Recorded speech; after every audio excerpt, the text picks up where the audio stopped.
Hello student. तो आज की क्लास में हम देखेंगे उत्तराखंड सहायक लेखाकार जो एग्ज़ाम है उसकी यह 8वीं क्लास, और प्लेलिस्ट में सभी क्लासें अवेलेबल हैं। और प्लेलिस्ट जो बनी हुई है उत्तराखंड जो सहायक लेखाकार एग्ज़ाम 2021 नाम से बनी हुई है, तो आप वहां पर जाकर के ज़रूर देख लीजिएगा। सारी क्लासें उसमें अवेलेबल हैं, आपके लिए काफ़ी ज़्यादा हेल्पफुल होंगी।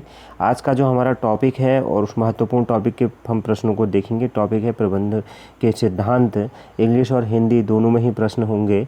प्रिंसिपल ऑफ मैनेजमेंट, तो यह होगा, बहुत महत्वपूर्ण है एग्ज़ाम की दृष्टि से। सभी प्रश्न बहुत महत्वपूर्ण हैं, तो ज़्यादा हम इनको बहुत ज़्यादा डीप में एक्सप्लेन नहीं करेंगे, लेकिन महत्वपूर्ण सभी पॉइंट को हम देख लेंगे क्लास के साथ साथ में ही, ताकि आपके लिए यह ज़्यादा चैप्टर भी आपका अगर इसमें कुछ छूटा हो तो कंप्लीट हो जाए महत्वपूर्ण तथ्य, सभी महत्वपूर्ण फैक्ट्स। ठीक है, तो देखिए मैं यहाँ पे केवल हिंदी में पढ़ूंगा, इंग्लिश में नहीं पढ़ूंगा क्योंकि क्लास बहुत ज़्यादा लंबी हो जाएगी।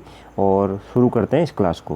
पहला क्वेश्चन है इनमें से कौन प्रबंधन में जेड सिद्धांत के प्रतिपादक हैं? बताइए। इस प्रश्न का राइट आंसर क्या हो जाएगा? Option A William Ouchi. Option E इस प्रश्न का राइट आंसर हो जाएगा। विलियम आउची थे, ये आपको याद रखना है। ऑप्शन ई इस प्रश्न का राइट आंसर हो जाएगा। थोड़ा सा इसकी चर्चा कर लें कि प्रबंधन में जेड सिद्धांत के प्रतिपादक विलियम आउची को कहा जाता है। इन्होंने ही जेड सिद्धांत के बारे में बताया। जेड सिद्धांत मूलतः कर्मचारी की संस्था में निष्ठा को बढ़ावा देने पर केंद्रित रहता है, इस चीज़ को ध्यान रखिएगा। इस सिद्धांत में कर्मचारी के विकास पर जोर देने पर बात की गई है, तथा उसकी क्या है, एक चीज़ और ध्यान रखिएगा, कार्य पर तथा कार्य के बाहर की ज़रूरतों को ध्यान में रखने पर ध्यान केंद्रित किया गया। कर्मचारी की संतुष्टि प्रबंधन को आसान बना देती है, इस चीज़ को हमें ध्यान रखना होगा। ठीक है, तो ऑप्शन इस प्रश्न का राइट आंसर हो जाएगा। अगला प्रश्न देखते हैं बच्चों। अगला प्रश्न है हमारा प्रश्न नंबर 2। नीतियों का निष्पादन डैश डैश डैश का भाग होता है। तो इस प्रश्न का राइट आंसर क्या हो जाएगा? इस प्रश्न का राइट आंसर ऑप्शन ए हो जाएगा। ठीक है, प्रचालनात्मक प्रबंधन। ठीक है, तो यहाँ पर ऑपरेटिव मैनेजमेंट भी इसको कहा जा सकता है। ऑप्शन ए इस प्रश्न का राइट आंसर होगा। देखिए मैं यहाँ पर केवल प्रश्न एक ही ऑप्शन, केवल आंसर को पढ़ रहा हूँ। आप सभी ऑप्शंस को ज़रूर पढ़िएगा क्योंकि ऑप्शंस भी बहुत ज़्यादा इंपॉर्टेंट होते हैं। ठीक है, तो देखिए प्रश्न ए इसका ऑप्शन है, तो छोटी सी इसकी चर्चा करेंगे क्योंकि लंबी चर्चा में आप लोग भी बोर हो जाएंगे। तो देखिए क्या है कि नीतियों का जो निष्पादन प्रचालनात्मक प्रबंधन का भाग होता है, यह तो हम जानते हैं।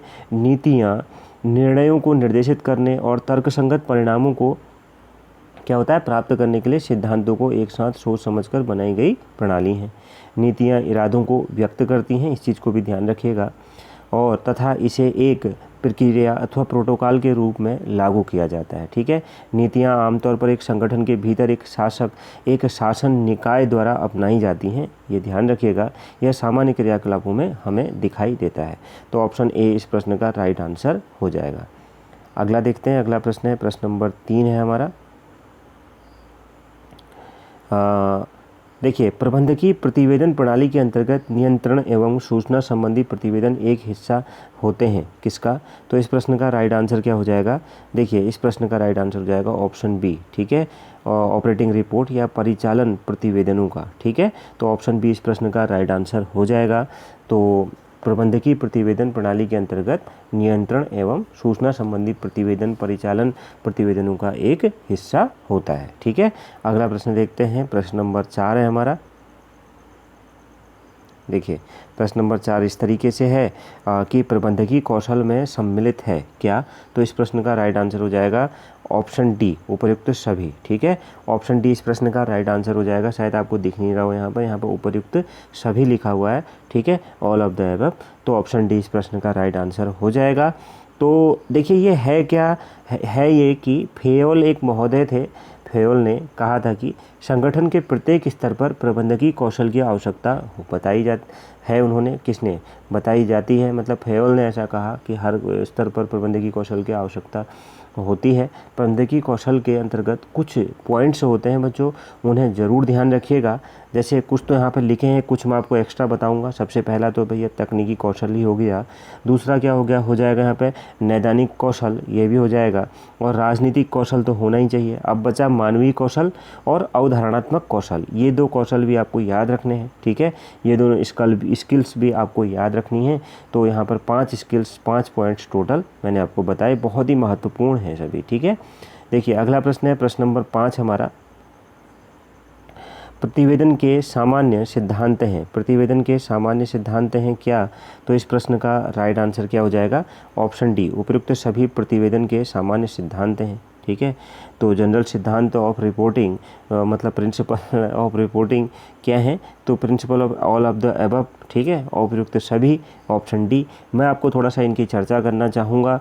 यह लगभग 13 पॉइंट्स मैं आपको यहाँ पर बताऊँगा और सभी को आप अभी याद कर लीजिएगा अगर पहले से याद नहीं है। देखिए प्रभावी ढंग से प्रतिवेदन या जिसे रिपोर्ट कहा जाता है तैयार करते समय हम कुछ जो हमारे मार्गदर्शक तत्व होते हैं, पॉइंट होते हैं को ध्यान में रखकर हम एक प्रतिवेदन या रिपोर्ट को तैयार करते हैं। वो पॉइंट्स कौन कौन से होते हैं मैं उनको बताऊंगा और आप अगर याद नहीं है तो ज़रूर याद कर लीजिएगा, और जिन बच्चों को याद है तो बहुत ही अच्छी बात है, ठीक है। देखिए सबसे पहले एक निश्चित उद्देश्य होता है, ठीक है, उसमें डेफिनेट पर्पज होता है। उसके बाद संक्षिप्तता होती है, मतलब बहुत बड़ा नहीं होता है, छोटा होता है। व्यवस्था होती है, स्पष्टता हो, स्पष्ट होता है, क्लैरिटी होती है उसमें, एक ध्यान रखिएगा, ठीक है। एक पूरा क्लियर होता है, तो यहाँ पर स्पष्टतया वह होता है, बिल्कुल स्पष्ट रूप से होता है। सामयिकता होती है, परिशुद्धता होती है बच्चों, और पक्षपात मुक्त होता है कभी भी, मतलब उसमें कोई भी ऐसा किसी के पक्ष में नहीं होता, बिल्कुल पक्षपात मुक्त होता है। प्रमाणीकरण होता है उसमें, और कम खर्चीला होना चाहिए। प्रस्तुतिकरण होता है उसमें, एक प्रेजेंटेशन होती है, मतलब अनुगमन करना उसमें आता है, तुलनीयता आती है और संगतता आती है, ठीक है। तो यहाँ मैंने आपको 13 पॉइंट बताए, मैं फिर से एक बार रिपीट कर दूँ तो देखिए निश्चित उद्देश्य, संक्षिप्तता, व्यवस्था, स्पष्टता, सामयिकता, परिशुद्धता, पक्षपात मुक्त और प्रमाणीकरण, कम खर्चीली, प्रस्तुतिकरण, अनुगमन करना और तुलनीयता, संगतता, ठीक है। तो ये 13 पॉइंट्स हैं, इनको ध्यान रखिएगा, ठीक है। तो यह बहुत ही ज़्यादा हेल्पफुल आपके लिए होंगे सभी पॉइंट्स, इनको आपको याद रखना है बिल्कुल, ठीक है। आगे बढ़ते हैं, अगला प्रश्न देखते हैं। प्रश्न नंबर 6 है हमारा। देखिए आंतरिक प्रबंधकीय प्रतिवेदन उपयोगी होते हैं। तो इस प्रश्न का राइट आंसर क्या हो जाएगा? ऑप्शन डी, उपयुक्त सभी के लिए। ऑप्शन डी राइट आंसर हो जाएगा। छोटी सी इसकी भी चर्चा कर लेते हैं क्योंकि इम्पोर्टेंट है बच्चों, तभी मैं इसकी चर्चा कर रहा हूँ, ठीक है। तो आप लोग बोर मत होइएगा। देखिए प्रबंधकीय है तो प्रैक्टिस सेट की क्लास, इसलिए थोड़ा सा सुन लीजिए बस। प्रबंधकीय लेखांकन के आंतरिक प्रबंधकीय प्रतिवेदन के में कुछ पॉइंट्स बहुत उपयोगी होते हैं बच्चों। जैसे उनमें एक पॉइंट क्या है? शीर्ष स्तरीय प्रबंधकों के लिए। दूसरा पॉइंट है कार्यात्मक प्रबंधकों के लिए, और तीसरा पॉइंट होता है परिचालन से संबंधित प्रबंधकों के लिए। यहाँ पर एक चीज़ ध्यान रखिएगा, प्रबंधकों को सूचित करने का काम प्रतिवेदनों या रिपोर्ट्स जो होती हैं उनके द्वारा किया जाता है। प्रबंधकों को सूचित, ये रिपोर्ट्स 2 प्रकार की होती हैं, नियमित या रेगुलर रिपोर्ट जिसको कहते हैं, विशेष प्रतिवेदन या स्पेशल रिपोर्ट जिसको कहते हैं। तो ये ध्यान रखिएगा, ऑप्शन डी राइट आंसर हो जाएगा। अगला प्रश्न देखते हैं, प्रश्न नंबर 7 है हमारा। प्रबंधन हर जगह अधिशासी नेतृत्व का कार्य है, यह परिभाषा दी गई। तो इसका राइट आंसर क्या हो जाएगा? ऑप्शन सी, ठीक है, आर.सी. डेविस द्वारा। ऑप्शन सी इस प्रश्न का राइट आंसर हो जाएगा। प्रबंधन हर जगह अधिशासी नेतृत्व का कार्य है, यह परिभाषा आर.सी. डेविस महोदय ने दी है, इसको आपको याद रखना है, ठीक है। आगे देखिए प्रश्न नंबर 8 है। प्रबंधन एक ऐसा अंग है जिसे केवल कार्यों के माध्यम से परिभाषित किया जा सकता है, यह परिभाषा दी गई। तो यह परिभाषा दी गई किसके द्वारा? Option C, Peter F Drucker द्वारा। ऑप्शन सी क्या हो जाएगा? इस प्रश्न का राइट आंसर हो जाएगा पीटर एफ ड्रकर द्वारा। ऑप्शन सी क्या होगा इस प्रश्न का सही उत्तर हो जाएगा। छोटी सी अगर हम इसकी एक चर्चा करें, जैसे चर्चा क्या यहाँ पर पहले से ही बताया हुआ है, प्रबंधन एक ऐसा अंग है बच्चों जिसे केवल कार्यों के माध्यम से परिभाषित किया जा सकता है, यह परिभाषा पीटर एफ ड्रकर ने दी है। हेनरी फेयोल ने भी क्या कहा है? हेनरी फेयोल को प्रबंध के सिद्धांत का जन्मदाता माना जाता है, जिन्होंने प्रबंध के 14 सामान्य सिद्धांतों का प्रतिपादन किया था, ठीक है। तो ऑप्शन सी इस प्रश्न का राइट आंसर हो जाएगा। फेयोल के बारे में आप जरूर याद रखिएगा। देखिए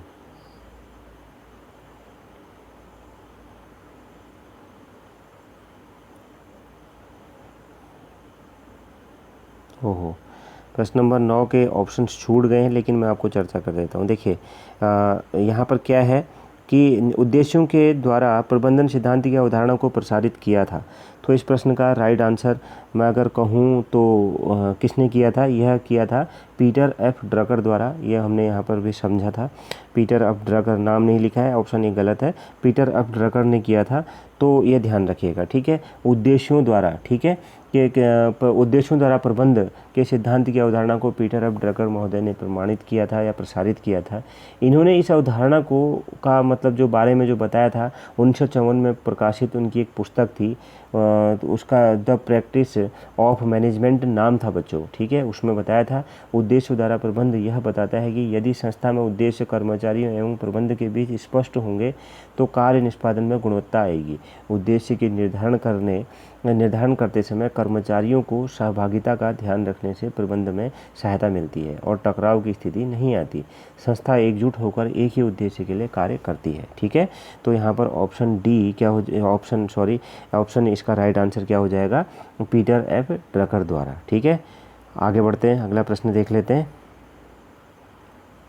प्रश्न नंबर 10 है, कंपनी के मूल्य निर्धारण में लाभांश प्रासंगिक नहीं है, निम्नलिखित में से यह किसका मत है।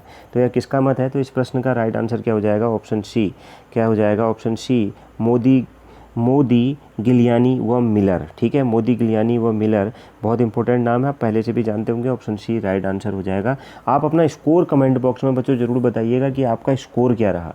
स्कोर बताने से आपको अपनी तैयारी का ज़रूर पता चलेगा, ठीक है। आप अपना टोटल स्कोर क्या रहा यह ज़रूर बताइएगा। तो इस प्रश्न का राइट आंसर सी हो जाएगा, कंपनी के मूल्य निर्धारण में लाभांश प्रासंगिक नहीं है। यह मत किसका है, मोदी गिलियानी व मिलर महोदय का है। इसे MM परिकल्पना के नाम से भी जाना जाता है, MM हाइपोथेसिस के नाम से भी जाना जाता है। इस विचारधारा के अनुसार लाभांश का कंपनी के अंशों के मूल्य निर्धारण पर कोई प्रभाव नहीं पड़ता, अर्थात कंपनी लाभ को लाभांश के रूप में बांटे या व्यवसाय में ही पुनर्निवेश कर दे, किंतु इसका प्रभाव कंपनी के मूल्य पर नहीं पड़ेगा। जबकि JE वाल्टर, सोलोमन, कुछ नाम आपको याद होंगे ना बच्चों, सोलोमन, इजरा व एक और थे, कौन थे, AJ गॉर्डन का जो मत है वो क्या है कि कंपनी के मूल्य निर्धारण में लाभांश प्रासंगिक होता है। तो इस तरह से ऑप्शन सी राइट आंसर हो जाएगा। देखते हैं प्रश्न नंबर 11 को। प्रश्न नंबर 11 बहुत महत्वपूर्ण प्रश्न है। आर्थिक आदेश मात्रा क्या है, आर्थिक आदेश मात्रा क्या है। तो इसका राइट आंसर क्या हो जाएगा, ऑप्शन डी अनुकूलतम आदेश प्रकार, ऑप्शन डी राइट आंसर हो जाएगा। आर्थिक आदेश मात्रा इकोनॉमिक ऑर्डर क्वांटिटी EOQ क्या होती है, एक ऐसी आदेश मात्रा है जो आदेश लागत, सुपुर्दगी लागत और स्कंद रखने की लागत को न्यूनतम करती है बच्चों, ठीक है। अगर EOQ इक्वल टू एक फार्मूला होता है, ध्यान रखिएगा, तो सबसे पहले अंडर रूट आ जाएगा फार्मूले में। ये बहुत इंपॉर्टेंट फार्मूला है, न्यूमेरिकल सॉल्व करने में भी आपकी मदद करेगा। तो फार्मूला इस तरीके से है, देखिए, अगर मैं ऐसे लिख रहा हूँ यहाँ पर EOQ बराबर क्या हो जाएगा, यहाँ पर सबसे ऊपर आ जाएगा क्या, अंडर रूट 2 इंटू वार्षिक उपभोग इंटू प्रति आदेश की लागत, और अपॉन में यहाँ क्या आ जाएगा, एक वर्ष के लिए स्कंद की प्रति इकाई को रखने की लागत, ठीक है। एक वर्ष के लिए स्कंद की प्रति इकाई को रखने की लागत। तो इस तरह से अगर हम देखें तो ऑप्शन डी इस प्रश्न का राइट आंसर हो जाएगा। क्या हो जाएगा, ऑप्शन डी। इस चीज़ को ध्यान रखिएगा, बहुत महत्वपूर्ण है, ठीक है। आगे बढ़ते हैं, अगला प्रश्न देखते हैं। देखिए, अनिवार्य प्रबंधक और अनिवार्य पदों में सुमेल किस प्रक्रिया का एक चरण है। तो इस प्रश्न का राइट आंसर क्या हो जाएगा, ऑप्शन बी, ठीक है। ऑप्शन बी अनुक्रमिक नियोजन, क्या हो जाएगा, अनुक्रमिक नियोजन, ठीक है। तो ऑप्शन बी राइट आंसर होगा। अनिवार्य प्रबंधक और अनिवार्य पदों में सुमेल अनुक्रमिक नियोजन प्रक्रिया का एक चरण है, ठीक है। ऑप्शन बी राइट आंसर होगा। अगला प्रश्न देखिए, प्रश्न नंबर 13।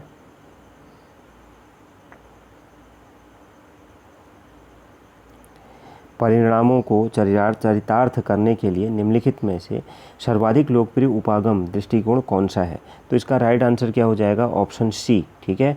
उद्देश्यों द्वारा प्रबंध, management by objectives, option C इस प्रश्न का राइट आंसर हो जाएगा। उद्देश्यों द्वारा प्रबंधन, ऑप्शन सी, ठीक है। तो देखिए यहाँ पर एक चीज़ ध्यान रखिएगा, परिणामों को चरितार्थ करने के लिए उद्देश्यों द्वारा प्रबंध MBO मैनेजमेंट बाय ऑर्गेनाइजेशन को सर्वाधिक लोकप्रिय उपागम या दृष्टिकोण जिसे हम कहते हैं माना जाता है। इस उपागम के अंतर्गत सर्वप्रथम उद्देश्यों का निर्धारण कर दिया जाता है। तो मैं छोटी छोटी आपको चर्चा कर रहा हूँ, तो बहुत महत्वपूर्ण है बच्चों, ठीक है। तो ऑप्शन सी इस प्रश्न का राइट आंसर हो जाएगा। जो यहाँ पर इसका विश्लेषण हो रहा है उसको आपको याद रखना है, ठीक है। देखिए प्रश्न नंबर 14 है, प्रबंध को पेशा माना जाता है क्योंकि, क्या हो जाएगा राइट आंसर, ऑप्शन डी, यह शिक्षण एवं प्रशिक्षण से प्राप्त हो सकता है, ठीक है। ऑप्शन डी राइट आंसर हो जाएगा।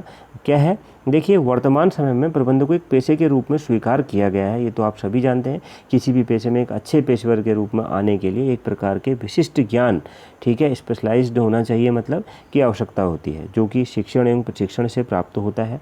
अभी भी ध्यान रखिएगा, जैसे एक अच्छा डॉक्टर, अगर हम एग्जाम्पल लें, एक अच्छा डॉक्टर या वकील होने के लिए विशेष ज्ञान की आवश्यकता होती है, इसी प्रकार वर्तमान समय में प्रबंध निश्चित रूप से एक ऐसा पेशा है और पेशा मानना उचित भी है, ठीक है, प्रबंध को, मैनेजमेंट को। देखिए अगला प्रश्न है हमारा प्रश्न नंबर 15, प्रबंध है तो ऑप्शन क्या राइट आंसर हो जाएगा, डी, विज्ञान व कला दोनों। ऑप्शन डी क्या हो जाएगा इस प्रश्न का राइट आंसर हो जाएगा। देखिए प्रबंध कला एवं विज्ञान दोनों है। प्रबंध को विज्ञान इसलिए कहा जाता है क्योंकि इसमें विज्ञान की तरह नियमों व सिद्धांतों का अध्ययन किया जाता है। दूसरी तरफ कला इसलिए है क्योंकि इसमें भी कला की तरह ही कलात्मक ढंग से कुशलतापूर्वक नियमों व सिद्धांतों को लागू किया जाता है। प्रबंध का उद्देश्य उस समय पूरा होता है कभी भी जब वह अपने ज्ञान को व्यवहार में लाता है। एक चीज़ और ध्यान रखना है, यहाँ पर संगठन में कार्य कर रहे व्यक्तियों को संतुष्ट और रखना तथा उत्पादन के साधनों को विवेकपूर्ण उपयोग करना प्रबंध का प्रमुख कार्य माना जाता है। इसका मेन वर्क यही माना जाता है, ध्यान रखिएगा, ठीक है। अतः यहाँ पर एक ही चीज़ हम कह सकते हैं कि प्रबंधकीय कार्य कला और विज्ञान दोनों ही माना जाता है। तो ऑप्शन डी राइट आंसर हो जाएगा। आगे बढ़ते हैं, अगला प्रश्न देखते हैं बच्चों, प्रश्न नंबर 16, व्यवसाय के विभिन्न अंगों में प्रभावपूर्ण सहयोग स्थापित करने की विशिष्ट प्रक्रिया का नाम है क्या? तो इसका राइट आंसर क्या हो जाएगा, ऑप्शन बी, व्यवसाय प्रबंध। ऑप्शन बी इस प्रश्न का राइट आंसर हो जाएगा। व्यवसाय के विभिन्न अंगों के मध्य प्रभावपूर्ण सहयोग स्थापित करने की विशिष्ट प्रक्रिया का नाम ही व्यवसाय प्रबंधन है, ठीक है। जबकि प्रबंध औपचारिक संगठन समूह में लोगों से और उनके साथ मिलकर काम करवाने की कला है, ठीक है। ऑप्शन बी राइट आंसर हो जाएगा। अगला प्रश्न देखिए, प्रश्न नंबर 17 है, प्रबंध की विशेषता है, तो इसका राइट आंसर क्या हो जाएगा, ऑप्शन डी, उपरोक्त तो सभी। ऑप्शन डी इस प्रश्न का राइट आंसर हो जाएगा। प्रबंध क्या है, एक प्रक्रिया है, प्रबंध एक सामाजिक प्रक्रिया है, प्रबंध एक सामूहिक प्रक्रिया है। छोटा सा कुछ और भी इसके पॉइंट्स हैं, उनकी भी चर्चा करते हैं। देखिए प्रबंध क्या है, सामान्यतः प्रबंध क्या होता है, आशयपूर्ण निर्धारित उद्देश्यों की प्राप्ति हेतु व्यक्तियों का नियोजन, संगठन व समन्वय, निर्देशन एवं नियंत्रण करने से होता है। इसकी कुछ प्रमुख विशेषताएं होती हैं, उन्हें आप ध्यान रखिएगा। प्रबंध एक प्रक्रिया है, जैसा हमने देखा। प्रबंध एक सामूहिक प्रक्रिया है, इसे ध्यान रखिएगा। प्रबंध मानवीय प्रयासों से संबंधित है, यह भी ध्यान रखना है। प्रबंध एक सतत क्रिया है, यह भी ध्यान रखना है। प्रबंध अधिकारों की श्रृंखला है। प्रबंध सार्वभौमिक प्रक्रिया है। प्रबंध कला और विज्ञान दोनों है। प्रबंध एक सामाजिक क्रिया है, ठीक है। 3 पॉइंट तो यहीं थे, इसके अलावा मैंने आपको 5 पॉइंट्स और बताए हैं, उन्हें आपको ध्यान रखना है। तो अगर इतने पॉइंट्स आपको याद हैं तो इनसे यह एक बात स्पष्ट हो जाती है कि अगर सभी मतलब प्रबंध की विशेषता के अंतर्गत इतने पॉइंट शामिल किए जा सकते हैं। आगे देखिए, प्रश्न नंबर 18 है हमारा, आत्म समन्वय के सिद्धांत की व्याख्या की गई। किसके द्वारा आत्म समन्वय के सिद्धांत की व्याख्या की गई? तो ऑप्शन ए, ब्राउन द्वारा। ऑप्शन ए इस प्रश्न का राइट आंसर हो जाएगा, ठीक है। ब्राउन महोदय ने इसकी व्याख्या की थी। प्रश्न नंबर 19 देख लेते हैं। प्रश्न नंबर 19 ये है कि नेतृत्व की एक्स तथा वाई विचारधारा प्रतिपादन किया है किसने? तो ऑप्शन सी, मैक ग्रेगर ने किया है, और यह बहुत महत्वपूर्ण प्रश्न है। देखिए, नेतृत्व की एक्स तथा वाई विचारधारा का प्रतिपादन डगलस मैक ग्रेगर महोदय ने किया था। इस डगलस नाम को भी आपको ध्यान रखना है एक बार। इसमें होता क्या है, जिसमें एक्स विचारधारा का संबंध परंपरागत व नकारात्मक दृष्टिकोण से है, जबकि वाई विचारधारा का संबंध आधुनिक व सकारात्मक दृष्टिकोण से है। तो ऑप्शन सी राइट आंसर हो जाएगा। प्रश्न नंबर 20 देखिए, प्रबंध की आवश्यकता है क्या? तो इसका राइट आंसर क्या हो जाएगा? ऑप्शन डी, सभी स्तर पर। ऑप्शन डी क्या राइट आंसर इसका हो जाएगा। सामान्यतः प्रबंध का आशय व्यवसाय या संस्था के निर्धारित उद्देश्यों की प्राप्ति हेतु अन्य व्यक्तियों को निर्देशित व नियंत्रित करने से होता है। प्रबंध के मुख्यतः कितने स्तर होते हैं? मुख्यतः उच्च प्रबंधन, मध्य प्रबंधन व निम्न प्रबंधन। कितने होते हैं? 3 स्तर। इन सभी प्रबंध स्तरों पर प्रबंध की आवश्यकता होती है। तो ऑप्शन डी राइट आंसर हो जाएगा। तो बच्चों इस क्लास को यहीं पर समाप्त करते हैं और फिर कुछ महत्वपूर्ण प्रश्नों के साथ हम मिलते हैं। बहुत महत्वपूर्ण यह प्रश्न है आपके लिए। तो बच्चों थैंक यू वेरी मच। आप अपना स्कोर कमेंट जो बॉक्स में ज़रूर बताइएगा। तो मिलते हैं नेक्स्ट क्लास में। Thank you.